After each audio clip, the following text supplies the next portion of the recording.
Merhaba dostum, merhaba arkadaşım. Bugün sana yıllardır anlatıla gelen, bize sabrın ve azmin gücünü gösteren bir masal anlatacağım. Tavşan ile Kaplumbağa. Başlamadan önce bu masalın bana ne öğrettiğinden bahsetmek istiyorum. Ulaşmak istediğimiz bir hedefe giderken herkesin yolu farklı ve kendine özel olabilir. Bu yüzden asla başkalarının düşüncelerini ve davranışlarını küçümsememeliyiz. Çünkü bazen en yavaş ilerleyen, hedefe ilk ulaşan olabilir. Sen de bu masalı dinlerken sadece kulaklarını değil, kalbini de aç. Belki sen de benim gibi bir sürü şey öğrenirsin bu masaldan, kim bilir. Hazır mısın? Hadi, o zaman seninle bir yolculuğa çıkalım. Evvel zaman içinde, kalbur saman içinde, uzun uzun zaman önce, yemyeşil ağaçların olduğu, rengarenk çiçeklerle dolu, kuşların cıvıldadığı, bütün hayvanların özgürce ve dostluk içinde yaşadığı bir orman vardı. Bu ormanda gelmiş geçmiş en hızlı hayvan olduğu düşünülen bir tavşan yaşardı. Tavşanın bembeyaz tüyleri, simsiyah gözleri, küçücük pembe burnu ve bir havucu hızlıca kemirmesini sağlayan iri dişleri vardı. Tavşan sürekli koşuyor, zıplıyor, herkese gösteriş yapıyordu. Bakın ben bir koşsam rüzgar bile yetişemez bana diyordu. Peki tavşanlar nasıl zıplar? Hı? Evet. Hop, hop, hop, hop, hop, hop. Sen de yap, beraber yapalım. Hop, hop, hop, hop, hop, hop. Bir gün tavşan kendi yolunda tıngır mıngır ilerleyen bir kaplumbağa gördü.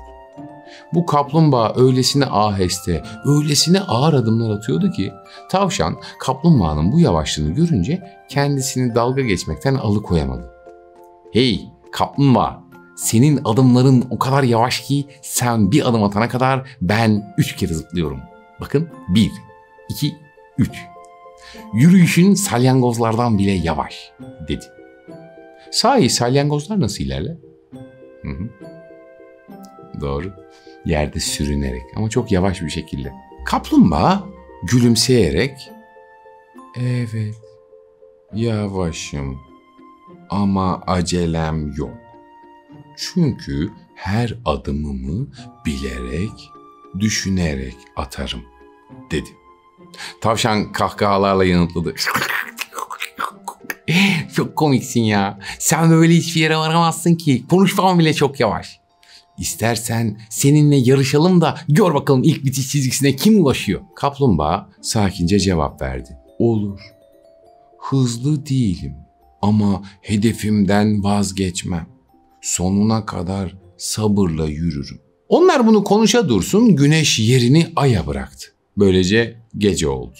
Kaplumbağa da tavşan da yarınki yarışa hazırlanmak için derin bir uyku çektiler. Bu arada sen biliyor musun bir kaplumbağa nasıl uyuyor? Biliyorsun ya. Doğru. Doğru dostum. Sırtında taşıdığı sert kavuğun içine çekilerek uyuyor. Ertesi gün ormanda büyük bir hareketlilik vardı. Sincaplar, baykuşlar, kelebekler, tilkiler, karıncalar, yani tüm orman oradaydı. Tilki bağırdı. "Herkes buraya! Herkes buraya! Bugün büyük bir yarış var! Herkes buraya!" Kuşlar çok heyecanlı. Hepsi bir ağızdan cik cik cik cik diye ötüyorlardı. Baykuş eline bir düdük aldı. "Bence ben hakem olmalıyım çünkü çok adilim. İkisine de eşit mesafede dururum. Hem yüksek ağaçların dallarından ikisini de rahatlıkla görürüm," dedi. Kirpi heyecanla söze girdi. "O zaman ben de bitiş çizgisinde onları beklerim." Kirpilerin neyi vardı ya böyle sivri sivri her yerinde? Dostum doğru. Onların da sivri sivri dikenleri var. Neyse, yarış başlıyordu. Sincaplar hızla ağaç dallarındaki yerlerini aldılar. Kelebeğin biri kaplumbağanın yanına uçtu. "Kaplumbağa kardeş, sakın inancını kaybetme," dedi. Diğer yandan tilki bağırdı. "Kaplumbağa dostum, sakın ümitsizliğe kapılma. Biz sana güveniyoruz. Ben ve eşim sana sonuna kadar güveniyoruz," diye ekledi. Tavşan kaplumbağaya verilen bu desteği görünce küçümseyen bir tavırla güldü.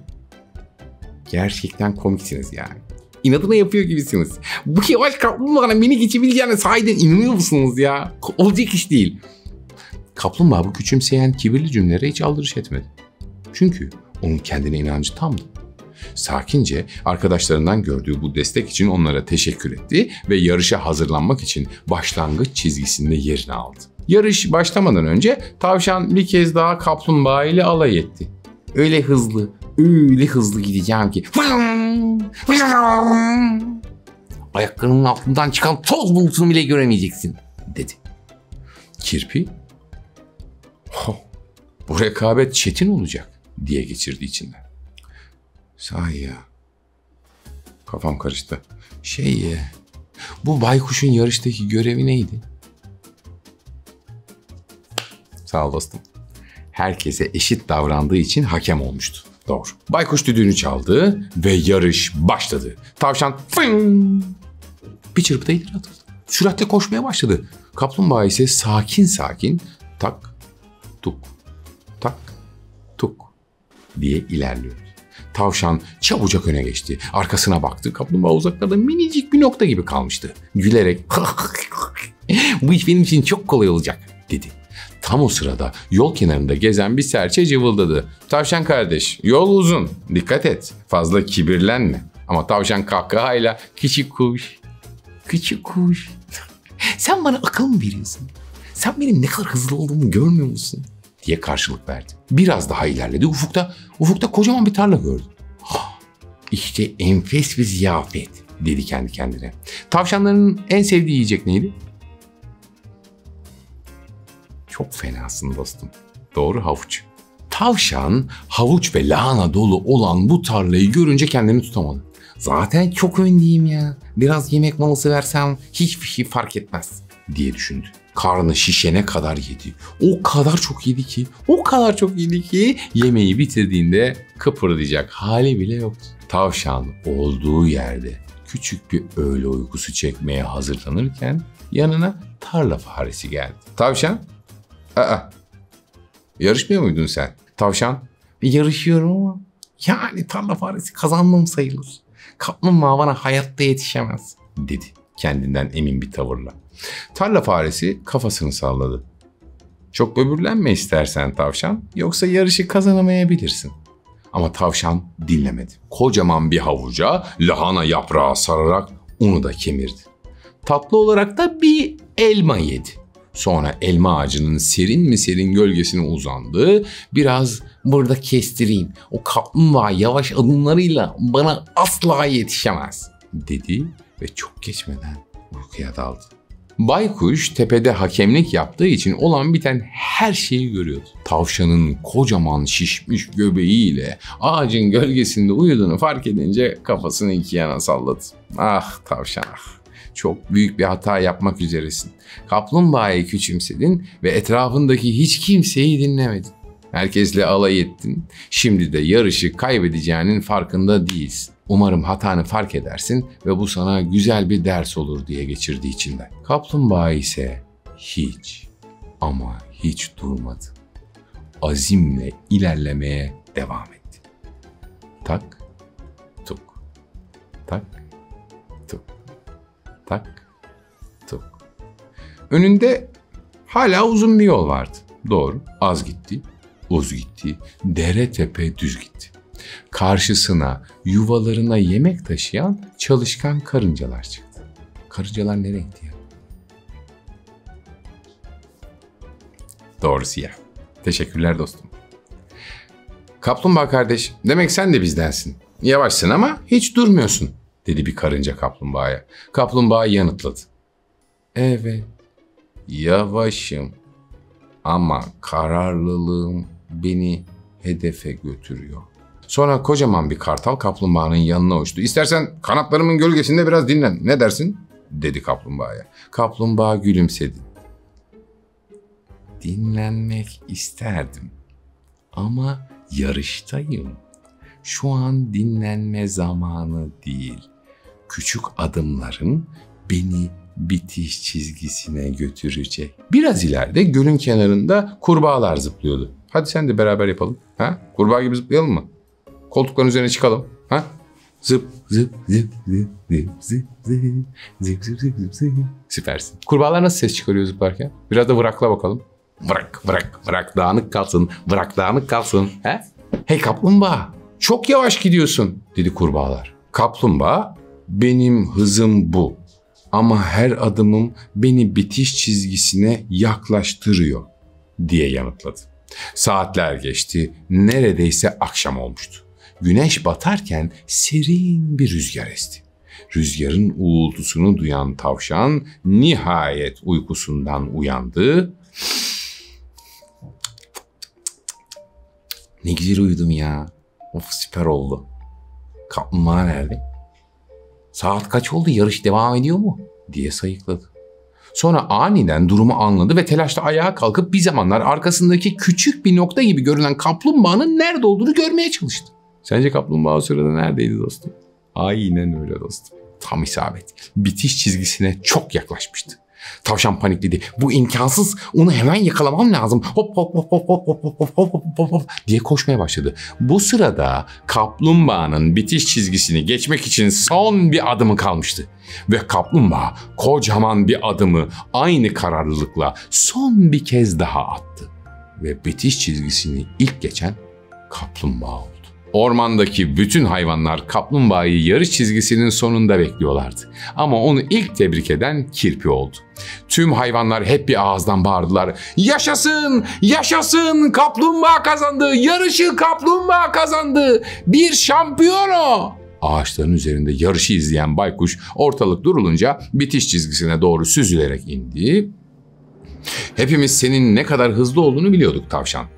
Ama sence de biraz fazla böbürlenmedin mi? Tavşan üzülerek kafasını önüne eğdi. Ben böyle olacağını hiç düşünmemiştim ya. Çok hızlı olduğum için ağacın altında biraz dinlensem hani kaplumbağanın beni geçemeyeceğini düşünmüştüm dedi.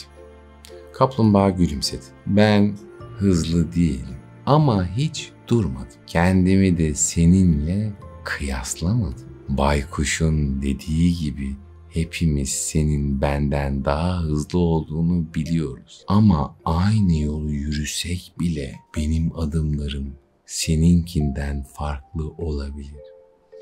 Bence önemli olan sabırla ve emin adımlarla ilerlemek, dedi. Tavşan hatasını anladı. Alay ettiği arkadaşı kaplumbağa yavaş ama kararlı adımlarla kendisini kimseyle kıyaslamadan ve en önemlisi pes etmeden hedefe doğru ilerlemişti. O günden sonra hatasını anlayan tavşan kaplumbağa ile alay etmeyi bıraktı. Aralarında güçlü bir dostluk kuruldu. Birlikte yürüyüşler yaptılar. Tavşan hızlı, kaplumbağa yavaş ama daima yan yana. O yemyeşil ormanda çok güzel bir arkadaşlık başladı. Dostlar, işte tavşan ile kaplumbağamızın hikayesi burada sona eriyor. Peki sen hiç böyle hissettin mi mesela? Yani bir şeye büyük bir istekle başlayıp sonunu getirmekte zorlandığın oldu mu? Ya da ne bileyim yavaş ilerlediğin ama sonunda muhakkak başardığın bir şey. Bu masal bize şunu öğretiyor. Önemli olan güçlü yanlarımızın farkında olup azimle çaba göstermeye devam etmektir. Bazen bitiş çizgisiyle aranızdaki mesafe uzun da olsa azimle atılan küçük adımlar sizi bitiş çizgisine ulaştıracaktır. Hiçbir zaman kendinize olan inancınızı kaybetmeyin. Bir sonraki hikayede görüşmek üzere. O zamana kadar sen de adımlarını kararlılıkla at dostum. İster hızlı ol, ister yavaş ol. Yoluna devam etmeyi asla ihmal etme. Bu masalla ilgili ne hissediyorsun? Ne hissettirdi bu masal sana? Bunları çok merak ediyorum. Yorumlara yazarsan bunları görebilirim. Benden anlatmamı istediğin bir masal varsa onu da yorumlara eklemeyi unutma. Tamam mı? Görüşürüz.